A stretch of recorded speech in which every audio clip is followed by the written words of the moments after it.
Hello everyone, it's me. Let's get married together with a simple wish. Let's get started. Can we all agree that A Whole New World is like the most romantic Disney song of all time? Yes! A magical starlight flight around the world? Beautiful. And then you mix in some of the best lyrics of all time, like, when did you last let your heart decide? Tell me, princess, now when did you last let your heart decide? Smooth as butter there, Aladdin. Soaring, tumbling, freewheeling through an endless diamond sky. Soaring, tumbling, reeling through west and one more time.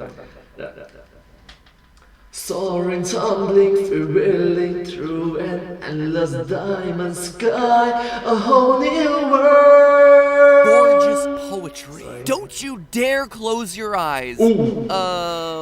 What'd you say there, Aladdin? You know, real talk, Aladdin, maybe you don't need to be a prince to get Jasmine. Maybe, I don't know, you just stop interrupting your beautiful love song with creepy threats. Just saying. Love me or else. No, don't do that, Hello, No. Internet. Welcome to Film Theory. Hello, Internet. Welcome to Film Theory. Hello. The YouTube equivalent of a poo. Getting my dirty paws and everything that you don't want me touching and then ruining it for everyone. Today we're finally talking about Aladdin. That's hot. That's hot. Oh, that's hot. Indeed, it is hot. YouTube and TikTok star Will Smith. Because with it being the holidays, I finally got around to seeing the Fresh Prince get decked out like a Smurf to reboot Aladdin. I gotta be honest, there was a lot more screen time dedicated to the genie crushing hard on a human handmaid than I was expecting. Look at her handmaid. Oh, she's going to get some punch. Feeling a little thirsty myself. The reboot genuinely surprised me. I did not anticipate walking out of this movie contemplating the physics of genie-human relations. Glad we rebooted this animated classic to insert the clearly important story thread. Oh, Okay. Let's keep this family friendly and wholesome. Thank you so much. yeah, and to also insert the fact that Jasmine is totally woke in this version, even though she was already the most outspoken and independent princess from the original animated era. The law says you must be married to a prince. The law is wrong. But, you know, maybe that was too subtle. Or maybe the audience was just distracted by her outfit back then or something. So now, we're gonna beat it over your head with a song about being strong AF and having a voice of your own. Which, ironically enough, no one hears because it's a song that's happening in your head. Womp womp. Confused messaging is confusing. But if I'm being honest, I really like this movie. Definitely more than I expected, and definitely not as much as the original. Kinda sums up my feelings about most of these live-action remakes, except for the Jungle Book one, which was really awesome. Anyway, Totally awesome. as you might have suspected, revisiting this movie also got me to revisit all the old nitpicks people have about the movie's wishing system. Specifically, the nitpicks around Aladdin's first wish to become a prince. I wish for you to make me a prince. I found it interesting that in both the original 1993 version, as well as the better at not being racist but worse at being entertaining live-action remake, that Aladdin's first wish ultimately goes nowhere. It's a waste. In both versions of the story, it just doesn't work. Sure, we get ourselves a delightful song and dance number, but both times, Jasmine is fairly unimpressed. And Yeah, think about it. It's like, can I make me a prince? It's like, make you a prince or make you an individual that is a prince? What do you mean? Aladdin is eventually recognized to be the old street rat he was from before, which honestly brings up some interesting questions about how exactly genies' powers work, but that's a theory for another day. Now, obviously, Aladdin's #1 goal is to marry Princess Jasmine, and the law says that she can only marry a prince, and the genie can't make people fall in love, so I get where Aladdin's coming from with this wish. It is the best workaround that Aladdin can think up, but clearly it doesn't work. So, that begs the question, what should Aladdin have done? Change the law. Given the rules that the film has established for its own You have literally, like, superpower, cosmic power genie on your side. Change the law. universe and also the historical/political system in which the movie set, what would have been the best wish Aladdin could have made to marry Jasmine and live happily ever after in only one wish? So, the question for today's episode is, what is the perfect first wish? Interesting.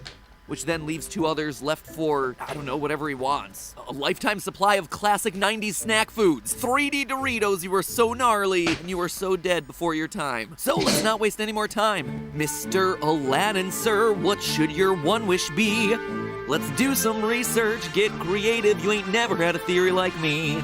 You had never had a friend like me. Yeah. In order to give Aladdin the best advice possible, we need to first narrow down where the events of the movie are taking place so we can at least give him some insight into the political system that we're dealing with. Because guess what? Agrabah doesn't really exist. Now, obviously, we're dealing with the Sultanate. It's a fictional world, so understandable. He is the Sultan, but what exactly does being the Sultan mean? Well, a Sultanate is It's a leader. really just a term for any region ruled by a leader who bears the Islamic title of Sultan. Sultanates have been found historically from Turkey all the way to Indonesia, which, as you can imagine, creates a huge problem for us. We are talking about a massive area of the globe. As such, it should come as no surprise that different sultanates are going to have themselves different rules, different structures, different levels of intermingling between religion and politics. As such, it's extremely important to nail down Agrabah's location so that we can give Aladdin accurate and regionally specific advice. How to score one princess with one wish. Lucky for us, we do get some clues from the movies as to where our fictional setting might really exist. Some people are quick to point out that the design of the Sultan's palace is awfully reminiscent of the Taj Mahal, which, wouldn't you know it, is located in Agra, India. And Agra sounds a whole lot like Agrabah. So many people conclude that Agrabah must be somewhere in India, but I don't really think that's our best conclusion. At the beginning of the animated Aladdin, the merchant mentions Agrabah's relation to the River Jordan. Welcome to Agrabah, city of mystery, of enchantment. The finest merchandise this side of the River Jordan. The Jordan River is just off the Mediterranean Sea in modern-day Syria, Israel, and, unsurprisingly, Jordan. Additionally, the song Arabian Nights pretty strongly implies that we're in Arabia, which historically referred to what's now Saudi Arabia and the surrounding countries. So, if we're in what's historically known as Arabia, and we have ourselves some proximity to the River Jordan, then Agrabah is most likely part of the Ottoman Empire, which sprawled from Turkey through much of the Middle East from the 14th century until the early 1900s. Still a massive area, but much more targeted than we were before. I agree with you. Like, instead of hundreds of countries, it drops to tens of countries, now slowly drops to more manageable chunks for us to actually find out where is it. So, if we accept that Agrabah is somewhere in the Ottoman Empire, is it good for Aladdin to wish to become a prince? Well, it depends on what you mean by prince, exactly. Strictly speaking, a prince in this form of government would the artist prince literally be the son of the Sultan. So, if his goal is to marry the daughter of a Sultan, best be sure to specify that he wants to be a foreign prince. Otherwise, that prankster genie might fulfill on his wish to the letter, and marrying Jasmine might get super awkward super quickly, depending on how the genie chooses to fulfill on that wish. So Aladdin, to make sure that his wish is airtight, wishes to become a foreign prince. That's the fix then, right? Well, not really. In the very earliest days of the Ottoman Empire, marriages with foreign powers were tactical. But Aladdin is allegedly the prince of a place so small and unimportant that Jasmine's never heard of it before. She can't even find it on a map. I've been trying to find a Babwa, but it doesn't seem to be on any of my maps. As such, it's highly unlikely that the Sultan would be willing to marry her off to such a minor figure in the greater political scheme of things. That said, there is another consideration here. The Ottoman Empire was divided into provinces called eyalets, which are further divided into districts called sanjaks. And while the government of these provinces and districts were not hereditary, meaning that they shouldn't have had princes per se, many of the sanjaks were established to serve lordships that had existed before the territory was a part of the empire. Therefore, if Aladdin made himself part of the elite class of one of the sanjaks, that may technically make him a quote-unquote prince eligible to marry Jasmine. The problem here, though, is while he might be eligible at that point, he wouldn't be very special. There were hundreds upon hundreds of sanjaks throughout the empire, so again, it's unlikely that any title relating to that sanjak is going to get him much respect in Agrabah. It would be like rolling into Washington, D.C. and demanding respect because you're the member of a city council of a small town in Montana. They probably never heard of you, they probably don't care, they're probably gonna send you back to your herd of buffalo. So Aladdin's wish to be a prince isn't a very good one. Whether you're interpreting that to mean that he'd have to be related to Jasmine, gross, or otherwise a small player in a very local government. So that pretty much sums up why the wish he made wouldn't really work the way he made it. The details must be very, very important, isn't it? So that's, yeah, it's a small detail that counts. Which leads us to the question, what should Aladdin have wished for here? Well, since the Sultan made the law in the first place, why not skip being a prince and go directly to the top? Wish to become the Sultan himself, and he could presumably change the law and allow Jasmine to marry whomever she wanted. So what if Aladdin had wished himself to be a Sultan? Unfortunately, there are two pretty big problems here too. The first is that genie wish granting doesn't seem to magically affect everyone involved in that wish, so that they just automatically go along with what the wish was for. Jafar winds up learning this the hard way in the live-action Aladdin remake when he himself wishes to be Sultan and starts ordering around the Imperial Guard. Hakim, you obey the Sultan, so you obey me now. And then fast forward one Jasmine speech later and he's suddenly got a mutiny on his hands. My princess, forgive me.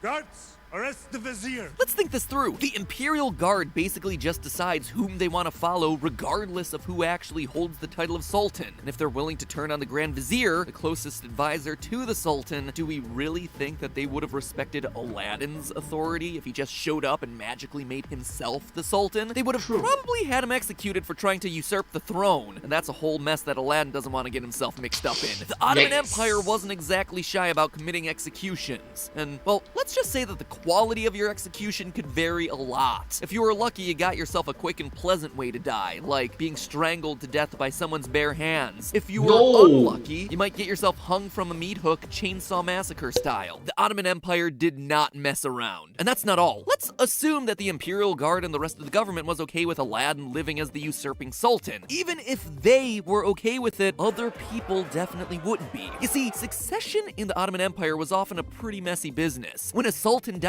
any of his sons who wanted to claim the throne, which, spoiler alert, was all the sons, conducted a sort of ancient fortnight, a battle royale in which the last one standing was the new Sultan. But So it's something like PUBG, Fortnite, in which...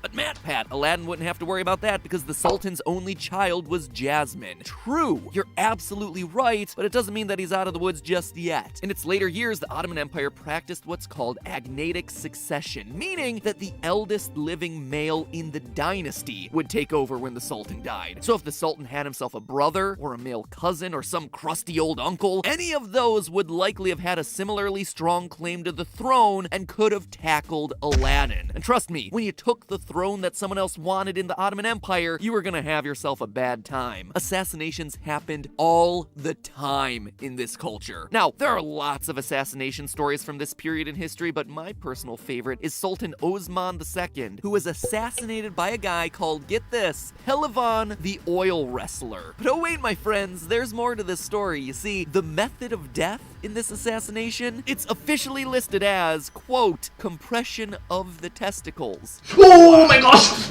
So many questions there, Pehlivan. Long story short, Aladdin is Okay! No, no, no, no, no, no, no, no, no, no, no, no.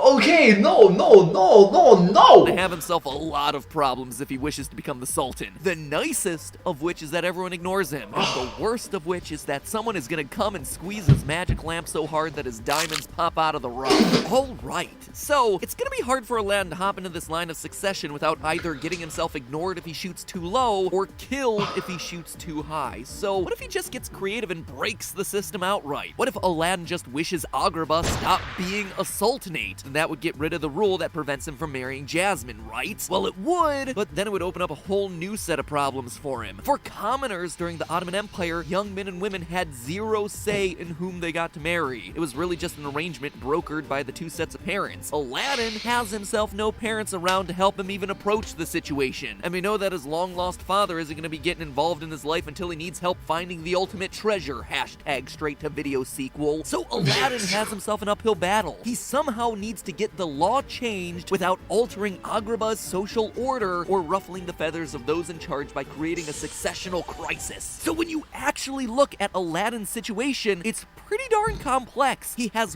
one wish to get Jasmine to marry him, but most of those wishes are either going to be a waste, like him asking to become a prince, or worse, he wishes something that winds up getting him executed. But there is a solution here. There is actually one wish that practically guarantees him Jasmine's hand in marriage. Aladdin should wish for Jasmine to become the Sultan. After their flirtatious meeting in the market, Jasmine already has the hots for Aladdin. Certainly much more so than any of her other suitors, like that weird blonde prince guy from the live-action movie. So, she would be incentivized to do away with the law that states that she has to marry a prince. If she were the Sultan, that's totally within her right to do, as sultans effectively answer to no one during the Ottoman Empire. So that box gets itself a big check mark. Next question, would this... So technically speaking, Jasmine, Princess Jasmine, can become Sultan Jasmine, and just change the law on her land. Huh, interesting. Create the same crisis of succession as if Aladdin became the Sultan? Well, it's not likely. Remember that when Jafar names himself the Sultan, it takes Jasmine less than 5 minutes to turn the Imperial Guard to her side. My princess, forgive me. Guards!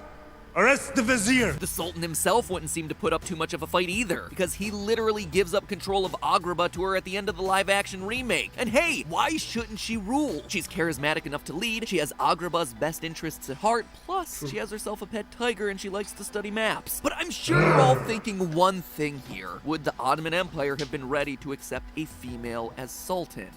That's a very true answer, because it will cause social collapse, which we try to avoid. We genuinely try to avoid. Here's the twist. Yeah, actually they would. In the really? 16th and 17th centuries, the Ottoman Empire had what's called the Sultanate of Women, in which the wives and mothers of the Sultan had themselves great political and social power while running the day-to-day operations of the empire. And yes, there are instances in history of female sultans or sultanas. There's even an instance where one, Razia al-Din, refused the title sultana in the 13th century because she didn't want her title to be distinct from a man's. There's even some occasions in history in which a female sultan ruled without connection to a male sultan. If Aladdin really wants the best chance at being with Jasmine in one wish and not setting everyone against him, his best bet is not to wish for his own power, but to wish for Jasmine to finally get hers. And ironically enough, it would get that strong female theme across way more effectively than any imaginary power ballad ever could. But hey, that's just a theory. A film theory. And you want your wish granted? Well, rub that magic subscribe button so all your wishes come true, provided your wish is to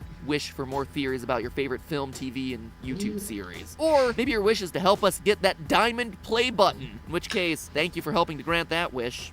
Yes, 10 million. Actually, you got it already. I wish to. Rub it. Yeah. Rub it. Don't you dare close your eyes. Wow, that is disturbing. I apologize for that one. True. Think about it. Don't you dare close your eyes can be spoken as don't you dare close your eyes. Something like that. I'm sorry. Well, anyways, thank you all so much for watching this video together with me. It has been very interesting to watch, isn't it? If you do like this video, please remember to like, share, and subscribe to my channel and comment down below if you have anything to share for us. Don't forget to follow my channel. I sincerely appreciate all of your support and encouragement for more. It's very encouraging and motivating for me to continue. Thank you so much, and I hope to see you in the next video. But hey, that's just a theory, a film theory. And cut.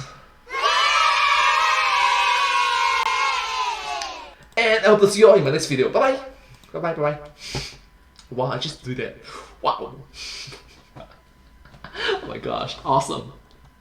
A whole new world. A dazzling place I never knew.